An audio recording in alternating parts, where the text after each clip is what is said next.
The latter two lights of the clerestory windows in the monastery chapel are Anglican saints and religious founders who shone as lights to the world in their generations.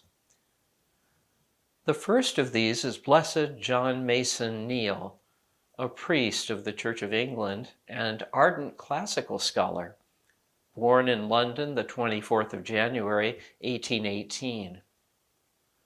The son of a clergyman, John Mason, himself named for a prominent Puritan cleric and hymn writer, was raised in the evangelical tradition and yet was also steeped in the worship tradition of the Restoration Book of Common Prayer of 1662. At Trinity College, Cambridge University, John Mason excelled in studies of classical Greek and Latin texts, placing first in his class for these subjects in each of his university years. Neale came under the influence of the Oxford movement and Catholic revival in his university days as well.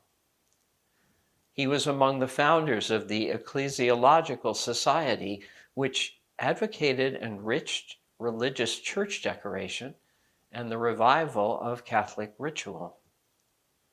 Upon graduation and ordination, he served briefly as a parish priest, but was forced to resign due to chronic lung disease.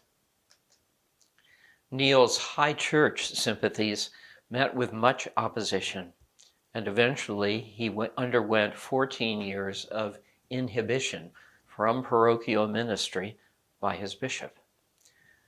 Yet his love of classical studies bore fruit in his English translations of the Eastern liturgies and of hymns from the Greek and Latin traditions. The hymnal 1982 includes over 40 of his texts, mostly translations of ancient works such as All Glory, Laud, and Honor, but including as well his own hymn texts. Good Christian Friends Rejoice, for example, set to medieval tunes.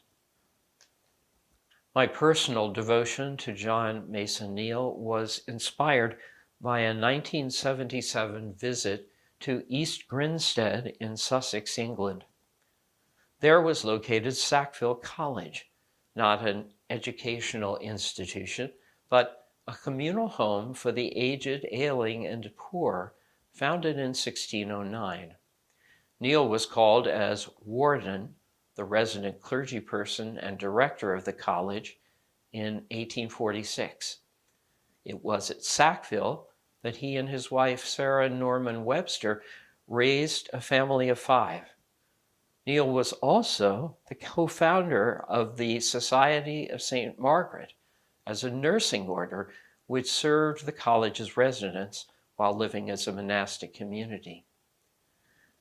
Neale and the sisters suffered persecution from those suspicious of and hostile toward the revival of religious life in the Church of England, to the extent that Neale was attacked and mauled at the funeral of one of the sisters, and faced with threats to stone him and to burn down his home. Still serving at Sackville, John Mason Neale passed into the nearer presence of Christ in 1866 at age 48. The light of his holy life shines on in the monastery window, which depicts him in Eucharistic vestments and witnessing to the real presence of Christ in the sacrament as he offers Holy Communion to a kneeling St. Margaret's sister.